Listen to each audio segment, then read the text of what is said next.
Hello guys, welcome to my Microsoft Excel School Academy. This is the course for beginners and intermediate users. If you watched the previous lessons and if you like them, please click on like and subscribe button and hit the ring bell button to get the further notifications for the lessons that will come in future. Let's take a look at the second formatting option that I want to show up inside this section. Now this feature is called cell styles. Essentially, a style is saved, formatted that you want to be able to reuse throughout your document. You do it once, you save it, then you can just reuse it throughout your document.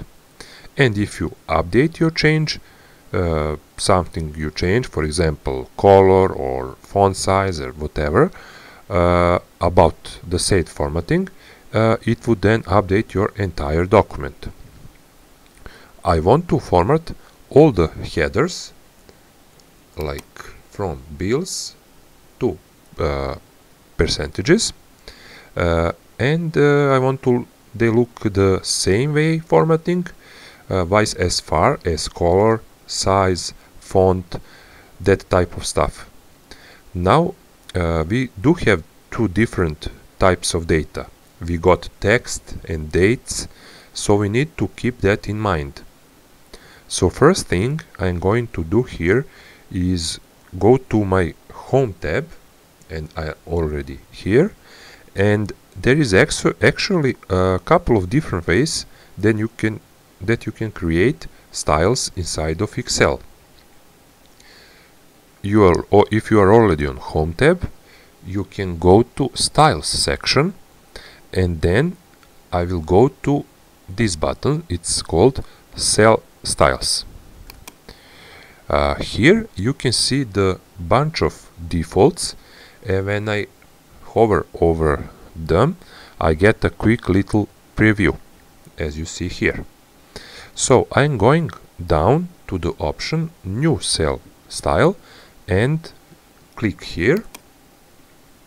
So it opens up my style window where I'm going to give it a name. For example, I will type my personal style.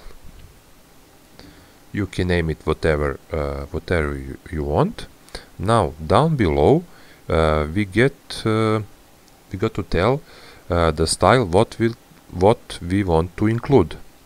Now very important here, I want to do things like the fonts, its colors, its backgrounds, and maybe borders.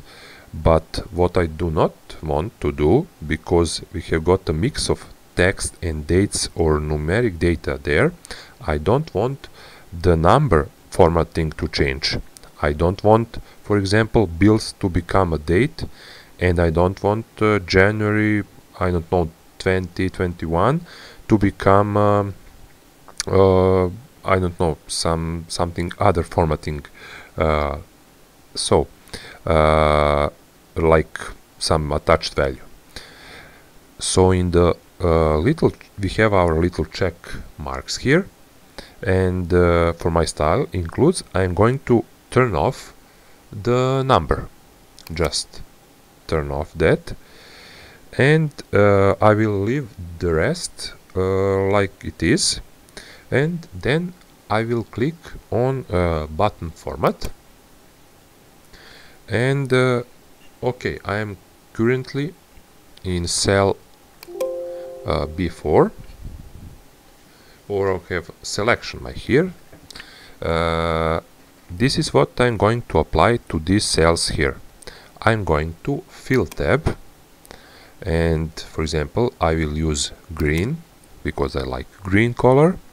Then I will go to font tab, I will make it text bold, I will change the font size to 14, and maybe font color, yes, to be white. Then you can go to border tab if you want. I will select this thick border, and it's by default it's black. I will leave it that way, and I want to get the bottom border like this. You see on the preview window it changed, and I think it's enough for now. Stay away from number tab, then you can click OK, and once again OK, and we have created the style.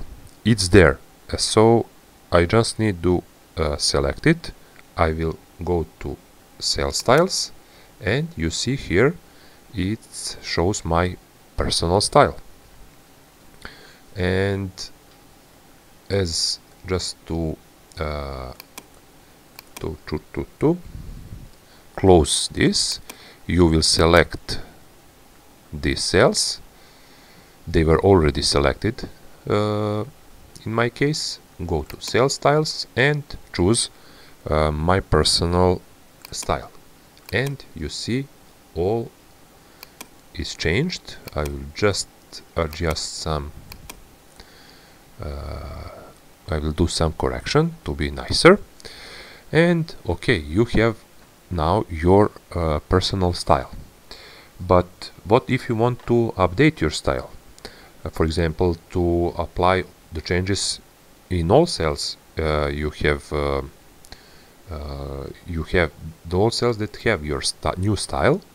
Then you can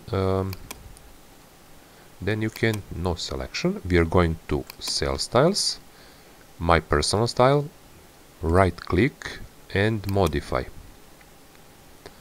and you go to format button, and we want to change for example, text is too big, let's have 12, and for example change the color, I don't know, maybe this, and you can click OK, and then OK again, and you see it updated on all cells. You have implemented the personal style.